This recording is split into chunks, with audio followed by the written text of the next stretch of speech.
888-727-BCK. Let's go to Joan in Florida. Hello, Joan. Hi, Glenn. Hi. I've got two quotables for you. Yes. The first one is from Kathleen Sebelius, and it's in a newsletter that I get. Okay. It says, my actions as a parishioner are different than my actions as a public official. Okay, well now, I'm trying to make that work in a positive way.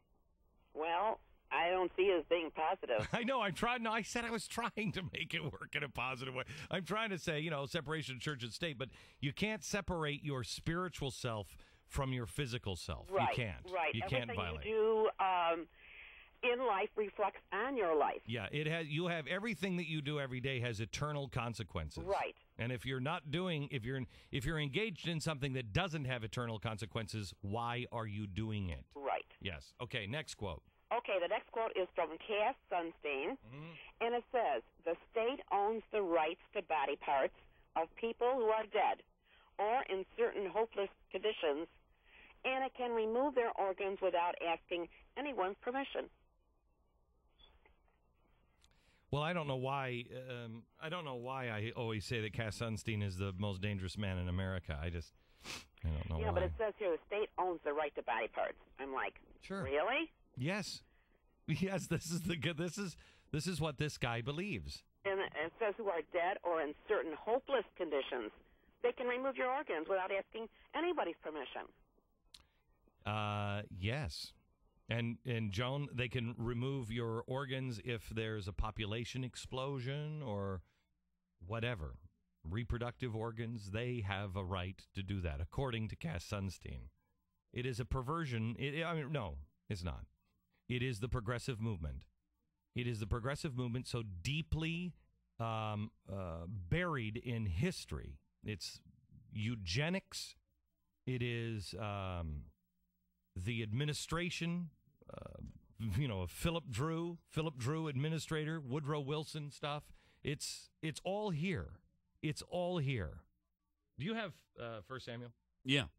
Mm-hmm. We've been talking about social justice, and there's a big story in the New York Times today, and this is the opening shot. Outraged by Glenn Beck's salvo, which means I fired the first shot. Christians fire back. Okay. This is social justice.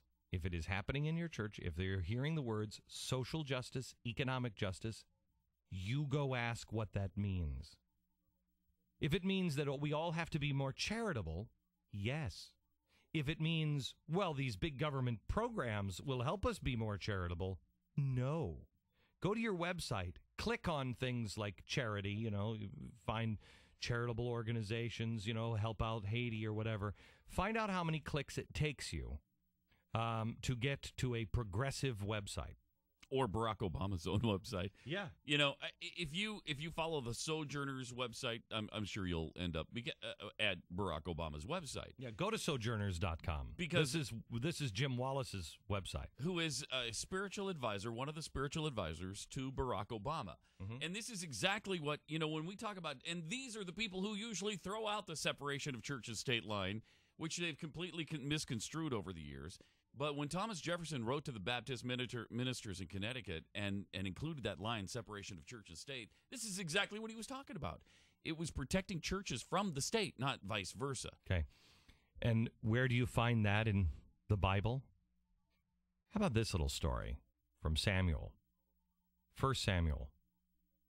He said, "This is what the king who will reign over you will do. He will take your sons and make them serve with his chariots and horses, and they will run in front of his chariots. He will assign some to be commanders of thousands of commanders of 50s, and others to plow his ground and reap his harvest, and still others to make weapons of war and equipment for his chariots. And he will take your daughters to be perfumers and cooks and bakers.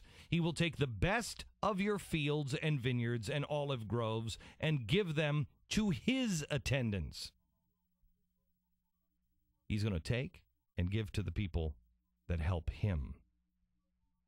Does that sound anything like SEIU? Does that sound anything like what's happening?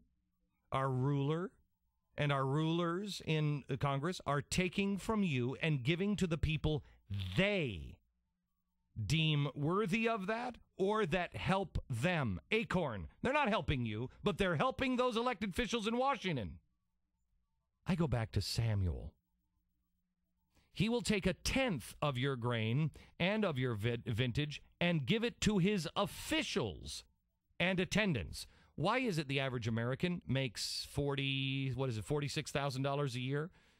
But the average person in Congress makes $174,000 a year? Why is that? It's almost like they're taking the best of your grain, the best of your vintage, a tenth. Samuel's only talking about taking a tenth. He will take a tenth of your grain and give it to his officials and attendants. Your men servants and maid servants and the best of your cattle and donkeys he will take for his use. He will take a tenth of your flocks, and you yourself will become his slaves. When that day comes, listen to this. When that day comes, you will cry out for relief from the king that you have chosen, and the Lord will not answer you in that day. Notice what the king does with the wealth that he collects. He gives it to the people that help him, and he redistributes the wealth. And it's 1/10. I mean, what do they slapping us with? 50% at least? They always say when something's like really dramatic, they always say it's biblical in nature. Well, okay.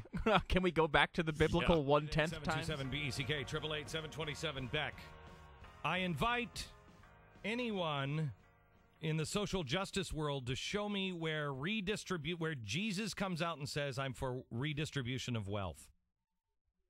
Yeah, or government involvement in helping the poor at all. Yeah, show me. Redistribution of wealth through government, right? Because, he wants you to be charitable. No, that's not redistribution of wealth. That is you giving money to help. Well, you're distributing your wealth. So, I mean, in a way, it is but there's no necessarily third party, at least by force. Right, exactly. Right. And see, if you're forced, it's not charity. It's against... Jesus had a choice. Jesus was in the Garden of Gethsemane. Please take this cup away from me. He did it. And he had the power to stop it. If he wanted to, he didn't have to die. But he did. He chose to do that. So here's the greatest Christian example of choice. And the Spirit withdrew itself, and he said, my God, why have you forsaken me? He felt alone. In his moment of choice, he felt alone. If he didn't have a choice, it wouldn't have been the same. Your sacrifice of your wealth doesn't mean anything if someone takes it. It hardens your heart. It makes you black inside. You're like a big brick of coal instead of a beating heart. I don't understand. Other than, I guess people will say, well, but people don't do it. Well, that's a problem now, isn't it? So, do you deem yourself a Pharisee and say, well, I'll make them do it through my political power and my clout and my religious power? I'm going to make them do it? It goes against everything I believe the gospel teaches, but it certainly goes against everything that our founders believed.